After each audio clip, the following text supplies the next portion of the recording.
I would be saying, when did you abandon the routine practice of putting mirrors under cars coming and going from secure prisons?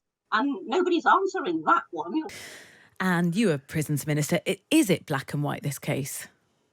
Well, where I do have sympathy is that I don't think you can say he was necessarily in the wrong category. It would have been preferable to have had him in the category A. But, Wandsworth may be a remand prison. It's not an open prison. It's not even a Cat C trainer. And therefore, it should have been totally secure. Cat B prisons, for example, can have dogs. And what really flummoxes me about this is the simplicity of the escape. Now, certainly when I was Prisons Minister, and for a long time since, I don't know when this was ever abandoned, it was routine, not something you did only when you had suspicions, but it was routine to put mirrors under cars, both as they came and as they went.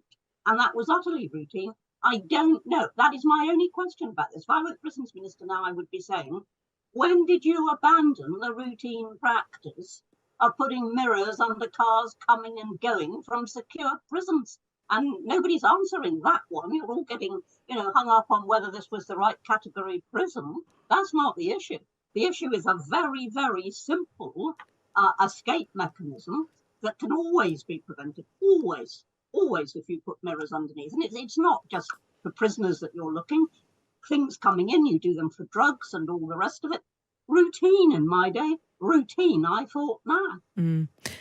Ross, we're sort of getting an idea of the political implications of this. How do you think it's going to play out? Because Labour, certainly this morning, calling for an independent inquiry. Oh.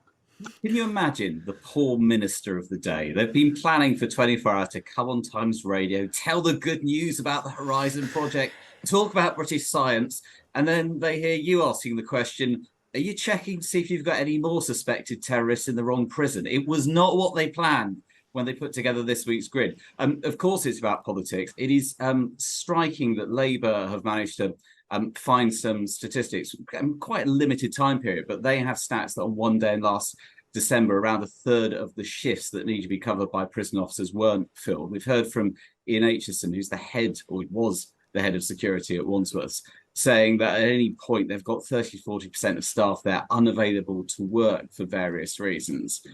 So there was going to be a big political row about it. Anne will have experienced this. I always wonder what it must be like to be the minister, where you get the phone call and it says, I've got some awfully bad news about this prisoner. I can't imagine it's a good day. No, Anne, what really is the problem here? Is it chronic understaffing? Is it the state of prisons? Is it too many prisoners? Or, as you sort of hinted at before, just a lack of basic safety protocol? Well, there was certainly a lack of very basic safety protocol here in this individual case. If you look across the entire estate, then it is quite true that there is quite serious understaffing. When there is understaffing, the first casualty is always the regimes. That is to say, work, education, training, offending behaviour courses. Those are always the first casualty. And when they start to go, then you literally get a warehousing job. Where all the emphasis is on keeping the prisoner in prison, as opposed to what you do while they're there. Now, with a remand prison like Wandsworth, you've got the additional problem. You've got a hugely mobile population of prisoners coming and going to court the whole time. And it's a very different situation. But precisely because there is so much movement, they should have been at least observing very basic procedures. Yeah, it is a big question to be asked over the management of this. But also, Anne, the type of job that he was allowed to have, because what we've been led to believe from speaking to a former prison officer earlier is that working in a kitchen would be sort of a very privileged position and high risk, therefore. I don't see that there would have been any high risk if the cars had been properly mirrored as they went out. I mean, that's what happened. Let's look at this. There is nothing intrinsically high risk about somebody working in the prisons unless they're violent, and of course they've got knives and they've got hot stuff and they've got all the rest of it. But if you've got somebody who can be trusted in a prison, in a kitchen, there is no particular category of prisoner that really shouldn't do that. So I don't think that. I think everybody's going to be looking. Everybody's going to be looking for reasons trying to criticise, saying that he was in the wrong job, etc. I don't think that. I think they just failed on the most elementary, dear Watson, of safety procedures. And can I say something I think you're going to disagree with?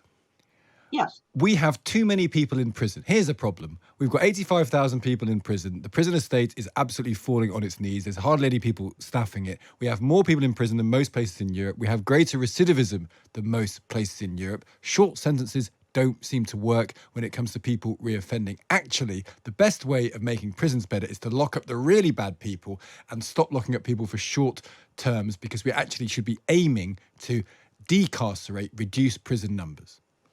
No, I don't agree with you. I think that is a counsel of defeat. And I think also that counsel has prevailed for rather too long. I had a very similar situation when I was prisons minister, when suddenly the prison population rose vastly. I mean, over about 5 years, I think it went up 25% or something enormous. And my response to that was not to keep people whom the courts deemed worthy of prison out of prison, but to supply the places and to make sure, crucially, that the regimes kept going.